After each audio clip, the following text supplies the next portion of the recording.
कि बाबा 50 के दशक में जी संभवतः 55-56 में या 57 में उनका एक ऐसा संस्मरण जो बड़ा कड़वा सच है जी हमारे जीवन के साथ जुड़ा जी। हुआ है। और वो कहने लगे कि देखो जेल तो जाना पड़ेगा, जेल तो जाना पड़ेगा। और अचानक फोर्स 3-4 जीप पुलिस भर के आ गई, घर पे हमारे पहुंच गई। ये हमको एक छोटे से जेल में किया है। हमको इस समय तो पूरा विश्व बंद है। ये वही बिहारी जी हैं, इसको समझ लो। तो हमने कहा हाँ महाराज ये वही बिहारी। दर्शन हो गए। दर्शन हो गए हमको। इतना रोए हैं हम, इतना रोए हम बता नहीं सकते। जैसे लगा बाबा ने कौन सी कृपा कर दी, अचानक कर दी कृपा। और उसके बाद लौट के घर आए। घर आके हमने जब बताया तो मेरी बेटी ने कहा कि पापा जिस समय आपने ये कहा कि हम नहीं जाएंगे दर्शन करने, तो मैंने प्रार्थना की कि बिहारी जी मेरे पापा को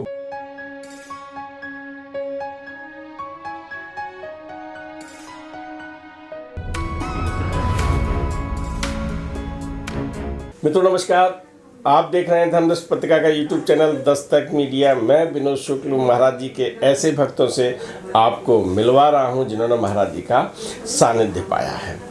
दर्शन करने की दो अवस्थाएं होती हैं, एक तो रूबरू होते हैं हम लोग, है ना, और आज जो नई पीढ़ी है वो याद करते हैं कि साहब किसी भी तरह से महाराज जी दर्शन दे दें, चाहे भले ही सपने में आ जाएं।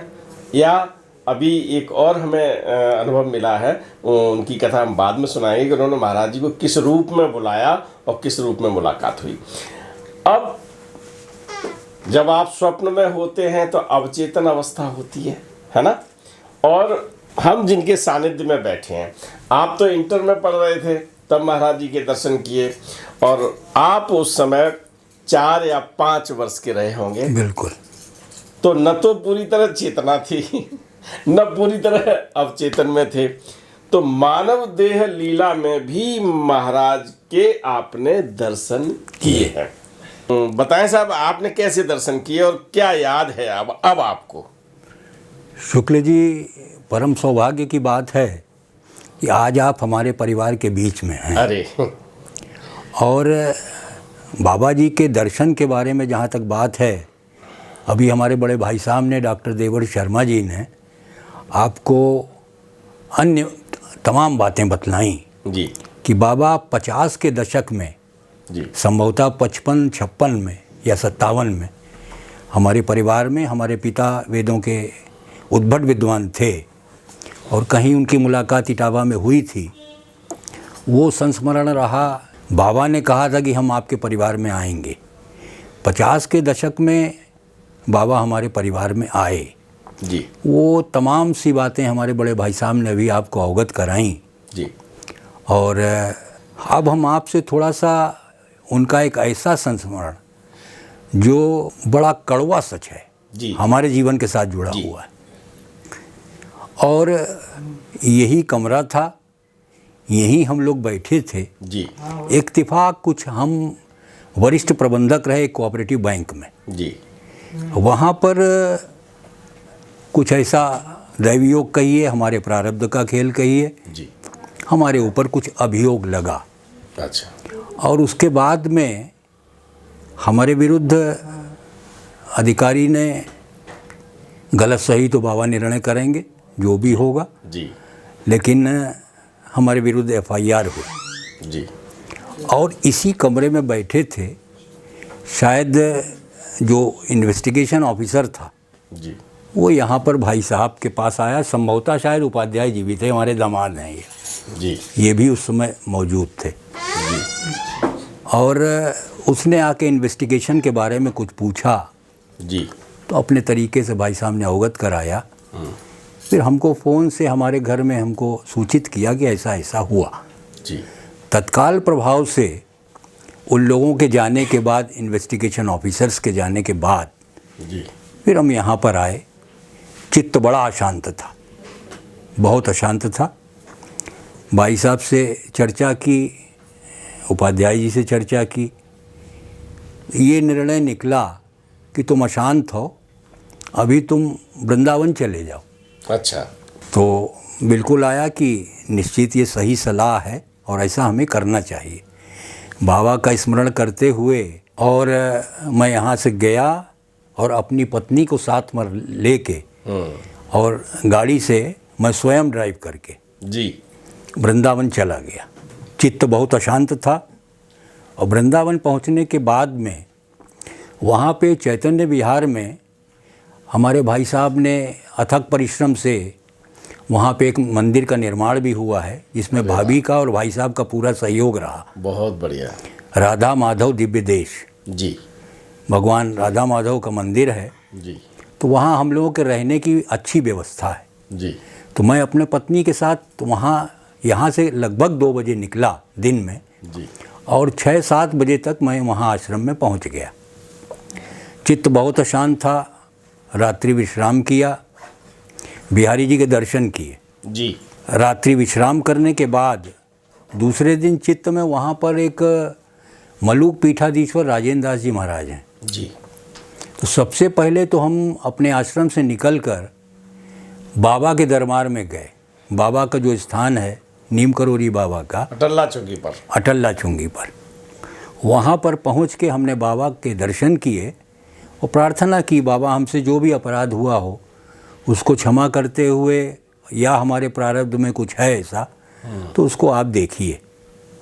खैर चित्त में अशांति थी। उसके बाद हम मलूक पीठ में चले गए। जी राजेंद्र दास जी से हमारा सानिध्य रहा है, काफ़ी रहा है। जी तो हमने सोचा उनके भी दर्शन कर लें।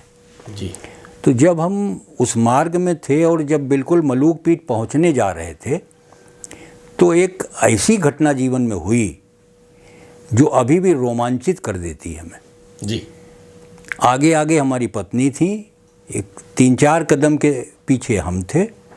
अचानक ऐसा होता है, मलूक पीठ पहुंचने के कुछ कदम पहले ही एक वृद्ध धोती कुर्ता पहने लाठी लिए हुए थे और बिल्कुल हमसे 4 कदम के पीछे पे आ गए। जी और वो कहने लगे कि देखो जेल तो जाना पड़ेगा, जेल तो जाना पड़ेगा। अच्छा। बिल्कुल स्पष्ट। हम रोमांचित थे एकदम। कार से ऐसे भागने से काम नहीं चलेगा, जेल तो जाना पड़ेगा। जी चित्त बड़ा शांत हुआ और आगे बढ़े और वो एक बीच में ही सुदामा कुटी पड़ती है, जी वो बाबा उसमें टर्न करके अंदर चले गए। अच्छा। वृद्ध थे वो, जी लेकिन चित्त बड़ा अशांत हो गया। हम मलूक पीठ चले गए, हम और हमारी पत्नी। वहाँ महाराज जी से मिले। चित्त बहुत अशांत था, लेकिन हमने किसी को, अपनी पत्नी को भी इसका बताया नहीं, बिल्कुल नहीं बताया हमने कि वो भी अशांत होंगी, इस वजह से हमने कुछ भी नहीं बताया। वहाँ पर फिर 2 दिन अपने आश्रम में हमने अपना समय बिताया। भाई साहब से चर्चा की, फ़ोन से बात किया तो बोले तुम चले आओ, वापस आ जाओ। 2 दिन बाद, 3 दिन बाद फिर हम कानपुर वापस आ गए। अब ये सब चक्रव्यूह चल ही रहा था और उसी में ऐसी घटना घटी कि एक दिन उसी के करीब लगभग 8 या 10 दिन बाद जी हमारे जीवन का वो सबसे, हम तो खराब क्षण कहेंगे, लेकिन हमारे प्रारब्ध में था, जो भी हुआ हो। जी। हम अपने घर में थे, किसी बारात से लौट के आए थे और अचानक फोर्स 3-4 जीप पुलिस भर के आ गई, घर पे हमारे पहुंच गई। जी बड़ा चित्त अशांत हुआ। ऐसा लगा कि अब शायद बचने की स्थिति नहीं है। जी बड़ा धैर्य का परिचय दिया और एक हमारे छोटा सा एक कमरा और अलग है, उसमें हम चले गए और निरंतर हनुमान जी का नाम लेते रहे और बाबा का ध्यान करते रहे। इतनी ज़्यादा क्षमता, इतनी ऊर्जा पैदा हुई शरीर में, तनिक भी हमको डर नहीं लगा।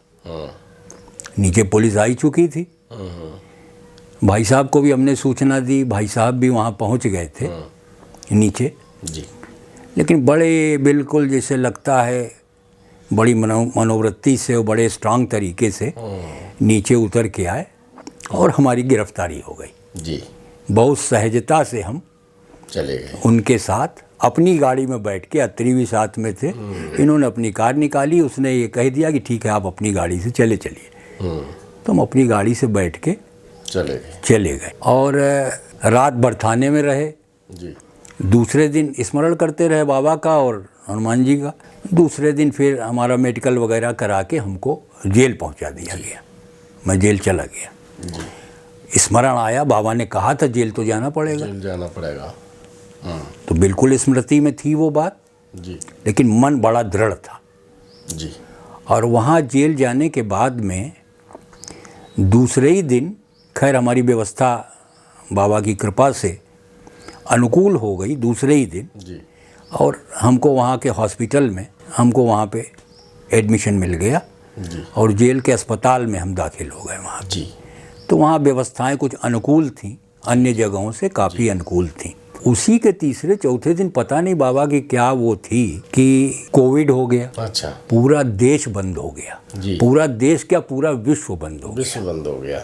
तो मन में ये भी धारणा बनी कि हमको एक छोटे से जेल में किया है, हमको इस समय तो पूरा सुरक्षित कर दिया। भारत पूरा विश्व बंद है, कोई निकल नहीं पा रहा है और हम सुरक्षित स्थान पर आ गए। बिल्कुल कहीं हमको जरा भी, कोई मन में जरा भी भय नहीं था जी। बिल्कुल हम वहाँ पे रहे। लेकिन उस कोविड की वजह से हमको 6 महीने जेल रहना पड़ा पूरा। अच्छा। और बहुत परेशान थे। तो एक दिन ऐसे ही चित्त में था, देखिए सारे कोर्ट्स बंद हो गए थे, इवन हाई कोर्ट में भी कभी कभी डेट लगती थी। अत्रि प्रयासरत थे, परिवारीजन प्रयासरत रहे सब लोग। और अचानक आपको बताएं, हम बाबा से प्रार्थना करते थे, बाबा बहुत हो गया, 6 महीना बहुत होता है, अब हमको कृपा करो, हमारे ऊपर बाहर करो, निकालो हमें। कोविड भी कुछ कम हो चुका था। अचानक हमको कुछ नहीं मालूम था। 6 तारीख थी अगस्त की, 6 तारीख, और हमारा वहाँ एडमिशन हुआ तो फरवरी में, 5 फरवरी को जी। और 6 अगस्त को अचानक परवाना लेके एक आया। अंदर जेल में जो बनते हैं वो परवाने बनते हैं विदाई का।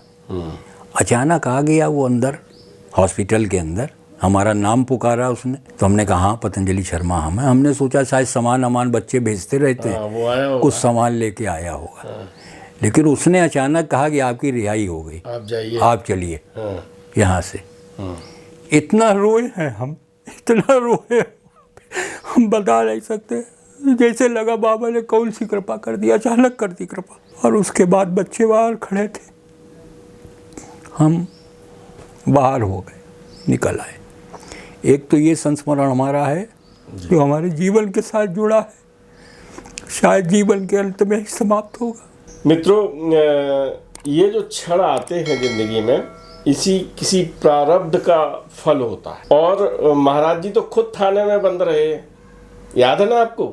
चलिए मैं याद दिलवा देता हूँ कि महाराज जी को सिपाही पकड़ के ले आए थे और वहाँ के जो इंचार्ज थे वो खान साहब थे, और महाराज जी को लाके लॉकअप में बंद कर दिया। ठीक है, तो अब जब वो लॉकअप में बंद हो गए थे, आपको याद होगा मैंने ये कथा पूरी सुनाई हुई है, तो जब जहाँ पर जो स्टाफ था वो महाराज जी कभी लॉकअप से बाहर दिखाई पड़ते थे, ताला पड़ा था, कभी छत पे दिखाई पड़ते थे और कभी उसके अंदर दिखाई पड़ते थे। ये रात भर जो नाटक चला था।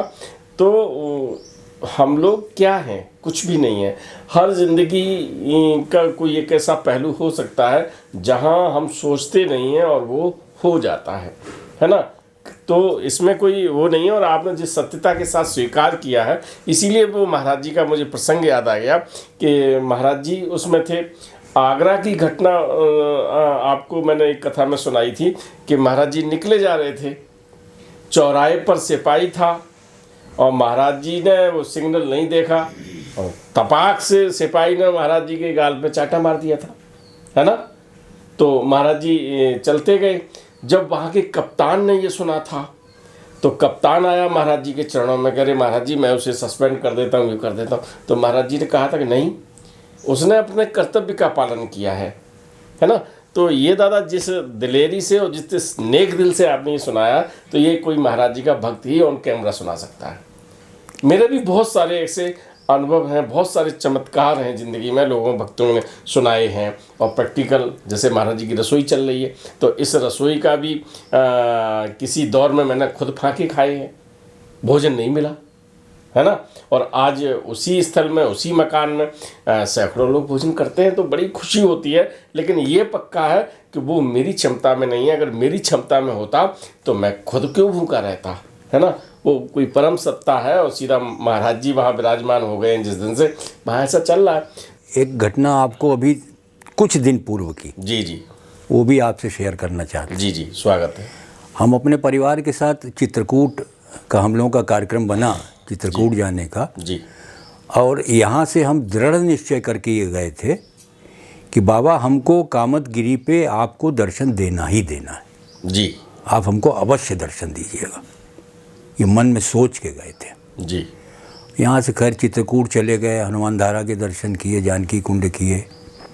उसके बाद कामदगिरी की परिक्रमा में, क्योंकि हमारा दृढ़ निश्चय था कि बाबा हमको दर्शन देंगे, किसी भी रूप में दें जी। तो हम चूँकि चलने में अशक्य थे, हम और हमारी पत्नी दोनों वहाँ पे एक बिहारी जी का मंदिर है कोने पे बना हुआ है, जी। कामदगिरी परिक्रमा के आखिरी पड़ाव पे जी। कोने पे है। तो हम और हमारी पत्नी वहीं पर रुक गए कि हम लोग नहीं चल पाएंगे, तुम लोग जाके दर्शन कराओ जाके। तो हम लोग वहाँ बैठे थे, हम हमारी पत्नी। एक बाबा उस मंदिर में प्रवेश करते हैं और सामने बिहारी जी का मूर्ति थी जी। और वो लौट के हम मंदिर के अंदर ही बैठे, तो बिल्कुल शांत मंदिर था और कोई नहीं था, हम और हमारी पत्नी थे वहाँ पे। जी।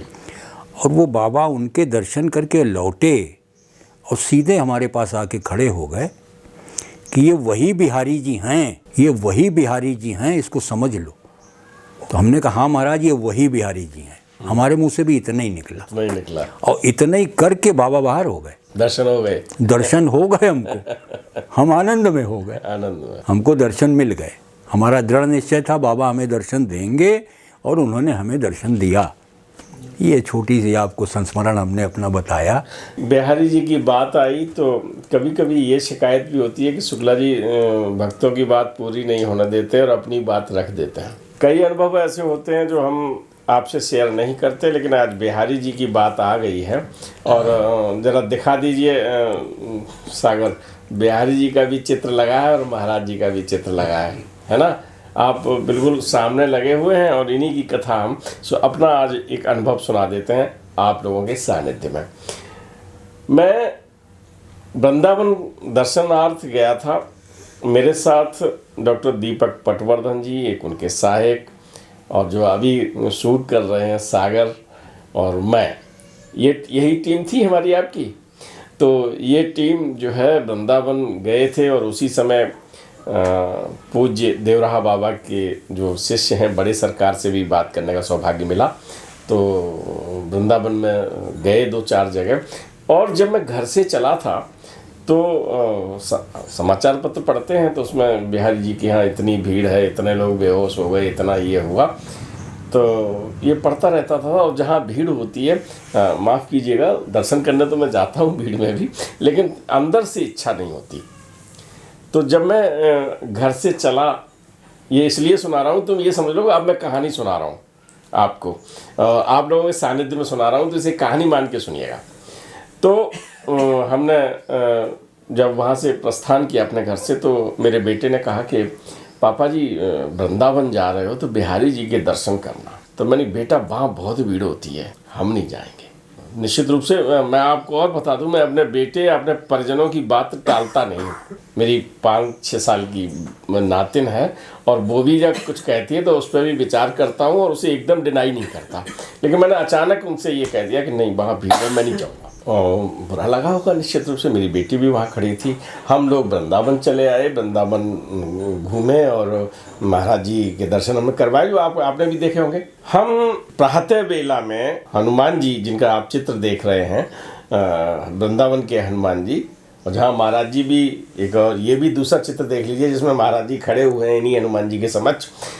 इसी एंगल पर मैं वहाँ खड़ा था। अचानक एक, मैं तो न तेज पुरुष ही कहूँगा, आए और मुझे बाहों में भर के बड़ा स्नेह दिया और मैं अभिभूत हुआ। और उन्होंने तत्काल ये कहा कि मैं डॉक्टर गोविंद पाठक। तत्काल मेरे दिमाग की सारी स्टोरियां घूम गईं कि आप पूज्य वृंदावन पाठक जी के सुपुत्र हैं, और जिनकी मैं खुद तलाश में था, और वहाँ हनुमान जी ने भेज दिया। उनसे बातचीत हुई, मैंने कहा सर आपसे बात करना चाहता हूँ। अब समय का निर्धारण हो गया, उन्हीं के जहाँ महाराज जी बहुत बार आए हैं उसी स्थल पर हम लोग बैठे और महाराज जी का सत्संग जैसे आज हम कर रहे हैं। आप एक बार कैमरा ऐसा भी घुमा दीजिए कि हम लोग जब बात कर रहे हैं तो कितने लोग हैं। तो ऐसे ही सत्संग होता है कि जब बहुत लोग होते हैं, बैठे होते हैं, आपको पर्दे पे कम लोग दिखाई पड़ते हैं, आप बैठे रहिए, कोई बात नहीं। तो जब चर्चा होती है तो इसी तरह से वो चर्चा का, वहाँ भी गोविंद पाठक जी के यहाँ भी वही स्थल मिला जहाँ महाराज जी के चरण बहुत बार पड़े थे। बैठे थे, बातचीत शुरू हो गई और बातचीत शुरू होते होते होते उसी बीच में एक प्रसंग आया कि बिहारी जी के यहाँ भीड़ बहुत है। तो गोविंद जी ने कहा कि शुक्ला जी दर्शन करोगे क्या? तो हमने अगर दर्शन सुविधापूर्वक इजीली मिल जाए तो हम करेंगे। बोले अरे ठीक। सत्संग का विश्राम उन्होंने वहीं कर दिया कि बाकी का सत्संग बाद में करेंगे, चलो। तो हम 4-5 लोग चले। एक फ़ोन किया उन्होंने उसी समय, बोले अशोक भाई मैं आ रहा हूँ, और कुछ दूसरी बात नहीं की। हम उनके साथ गए और मैं लगता हूँ 5-7 मिनट बीते होंगे, पतली पतली छोटी सी गलियों में ले जाके। और उन्होंने कहा, जब उसमें एक बड़ा भव्य मकान मैं कहूँ, वहाँ कहीं यहाँ अपने पादुकाएँ उतारिए, पादुकाएँ उतारी और वहाँ से एक सज्जन साथ में कर दिए और वो आए अंदर। और जैसे ही अंदर घुसे सामने बिहारी जी, आज भी रोंगटे खड़े हो रहे हैं। तो बिहारी जी की गले की मालाएं भी हम लोगों को प्रदान की गई। उस समय का सागर का चित्र देख लो, कैमरा चला रहे हैं ये, तो सागर को भी सौभाग्य मिला, 56 भोग का प्रसाद मिला। और सच में उन क्षणों को अगर हम आंखें बंद करके सोचते हैं तो अब भी यही पाता हूँ कि हम वहीं खड़े हैं। लौट के घर आए, घर आके हमने जब बताया तो मेरी बेटी ने कहा कि पापा, जिस समय आपने ये कहा कि हम नहीं जाएंगे दर्शन करने, तो मैंने प्रार्थना की कि बिहारी जी मेरे पापा को बुला लेना। और मैं मानता हूँ कि उसकी प्रार्थना को उन्होंने सुना और इस तरह उन्होंने बुला लिया। तो मैंने ये प्रसंग सुनाते हुए मैं पुनः दादा की बात पे आता हूँ कि जब मन में राम हैं, मन में महाराज जी हैं, मन में बिहारी जी हैं, तो वो ही शक्ति देते हैं। जब पता लगता है ना कि किसी मुझ पर आरोप लगा दिया है जो हमने अपराध किया ही नहीं है, तो बहुत झंझावात होता है दिमाग में, और ये लगता है कि हमें हिरासत में रहना पड़े। तब लगता है कि अरे हमारी प्रतिष्ठा तो गई, लेकिन सच में ऐसा नहीं है। अगर आपने अपराध नहीं किया, आप गए हैं, और वो स्थान हमने आपको बताया कि महाराज जी भी भले ही हवालात में रहे हों, गए, और फिर वो जो वहाँ का इंचार्ज था वो महाराज जी का एकदम भक्त बन गया था। और बहुत कथाएं हैं। तो इस तरह की जब घटनाएं घटती हैं तो कहीं न कहीं प्रारब्ध होते हैं, किसी की प्रार्थना होती है, और कहीं हम उन भोगों का भोग रहे होते हैं। जैसे रामकृष्ण परमहंस ने कैंसर हो गया था, माता से कह देते कि भाई ठीक कर दो, 1 मिनट में ठीक कर देती, क्षण नहीं लगता, मिनट तो बहुत है, लेकिन वो भोगने के बाद ही फिर अगले जन्म के लिए नहीं रहते। तो आप ये मान के चलिएगा कि ये कहीं का कुछ था प्रारब्ध, वो कट गया और इसी रूप में कट गया। बहुत बेहतर है ना। चल पड़े साहब, बहुत ढेर सारी बातें कर ली हैं, और इसमें मैंने आपको कथा भी सुना दी, प्रैक्टिकल बात भी कर दी, और मन में जो बातें आती हैं वो हम आपसे करते रहते हैं। ठीक है, आप भले ये कहो कि शुक्ला जी बोलते बहुत हैं, लेकिन मैंने आप लोगों को पूरी बात सुनी है, इसके बाद मैंने आपको कहानी सुनाई है। ठीक है, चल पड़े। जय बाबा।